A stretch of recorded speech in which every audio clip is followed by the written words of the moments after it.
Kalisa, of the situation in the eastern part of the Democratic Republic of Congo.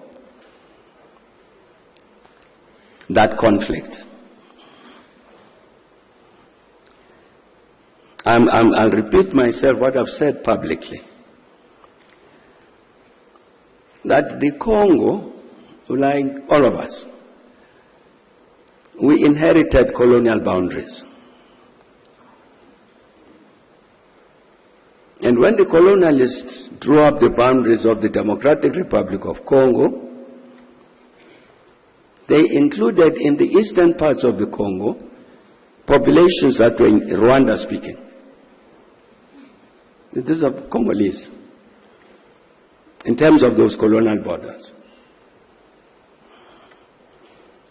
But the problem for us and problem for the Congolese is that certainly even during the days of Mobutu, they did not want to recognize the Rwandese who were Congolese as Congolese. You even had a formation there in the eastern Congo of a military group, a militia, which was called the Mai Mai. The Mai Mai whose purpose was to drive away these Rwandans back to Rwanda. And Mobutu was encouraging that. That problem persists to this day. As you know, the Congo, the DRC is a very big country. And one of the challenges since the return of democracy, which was there before, it persists, is the footprint of the government from Kinshasa is not necessarily strong everywhere in the country. So in the Kivus, this is part of the problem, in the Kivus in the Far East. That's why you have the M23. It's because the Rwandan people, the Banyamulenge in eastern Congo, have for many decades felt this, that they don't have the protection of the government in Kinshasa. So they need to protect themselves. In addition, you've had this challenge of the people who committed genocide in Rwanda, then they ran away into the eastern Congo. So they are also there. Some of them involved in all sorts of schemes and naturally to try and overthrow the government in Rwanda. I'm saying that the first, my view, is the first part in terms of dealing with the crisis in the eastern Congo is recognizes that the Banyamulenge are Congolese. The Rwandan-speaking section of the population of the Congo is Congolese, and therefore must be protected by the government of the Congo, like all the population of the Congo is entitled to protection by the government. That's a starting point. And then this issue has to be dealt with. Then what about the interests of Rwanda in the eastern Congo, about the Rwandans? This group that committed the genocide, as well as these Rwandan-speaking people.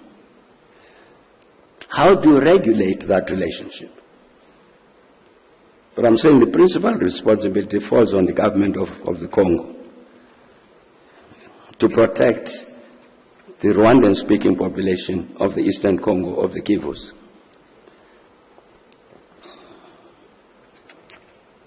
I think an understanding of those issues, why the coup d'etat in West Africa, why this commotion in the Congo, we must, fortunately we are, as members of this particular school, as it was explained, we must be the first ones to understand the objective reality. What is the reality we are dealing with? Not necessarily to be bought by slogans, as popular sayings. Because they are popular, therefore they must be true. That's not necessarily correct. Nobody has spoken to me about what to do about the DRC here at home. They haven't. I don't know why, but they haven't.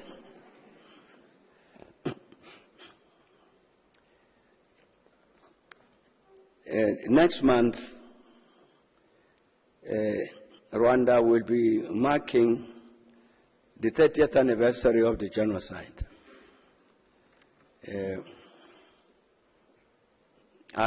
President Kagame has sent an invitation. I'll be going there because I think for us, all of us as Africans, that's an important anniversary to mark in order to address these issues about peace and stability on our continent. In a sense, the issue about peace, well, let me come at it differently. You'd recall that our colleagues in East Africa, this African community, decided to send a group into the Congo to help resolve the challenges in the Eastern Congo. It was led by President Uhuru Kenyatta. Now, he contacted me to say, I've been appointed in this thing, what do you think? So we discussed the matter, and indeed I told him what I thought, that the first challenge to overcome is to get the Congolese to understand that is a Congolese problem. It doesn't originate from outside of the Congo. You remember even when we had the negotiations with the Congolese, when they met here in Sun City to negotiate the transition to democracy and so on, one of the negotiating groups there was the RCD. And the RCD was an armed group. There were 3 armed groups. The RCD was one of them, which came out of the Kivus. Because of the population in the Kivus felt the need to defend itself. So it actually had an armed representative in the negotiations to negotiate the future of the Congo. As a reality that was understood by the Congolese themselves, they didn't say, RCD, you are not wanted here. So they were part of the solution. But I'm saying that I think the matter about this peace in the Eastern Congo, in the Eastern DRC, has become too factionalized. Because I saw somewhere on the television that somebody asked one of the Congolese, but the East Africans came here and so on. Now we are getting the Southern Africans. What happened? And the response was, no, we don't want those. We didn't want those as East Africans because they were very deceitful. They didn't tell us that, in fact, they supported Rwanda. Therefore, we chased them away. I immediately understood what he meant. Because indeed, President Kenyatta, leading that East African group, engaging the Congolese government, raised this thing to say, but the Rwandans in the Eastern Congo are Congolese. You've got to treat them as Congolese. That was interpreted as, therefore, you are in support of Rwanda, go away. In a sense, you've got to find a way of depoliticizing the matter so that it can be dealt with objectively. In the first instance by the African Union, which is facing its own challenges.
150 byabereye ku cyicaro cy'iri shuri Kicukiro, aho byitabiriwe n'abapasitoro batandukanye, ababonye izo mpamyabumenyi ndetse n'abagize imiryango yabo.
Iri shuri ryashinzwe muri 2013 ritangira gukora ku mugaragaro muri 2020.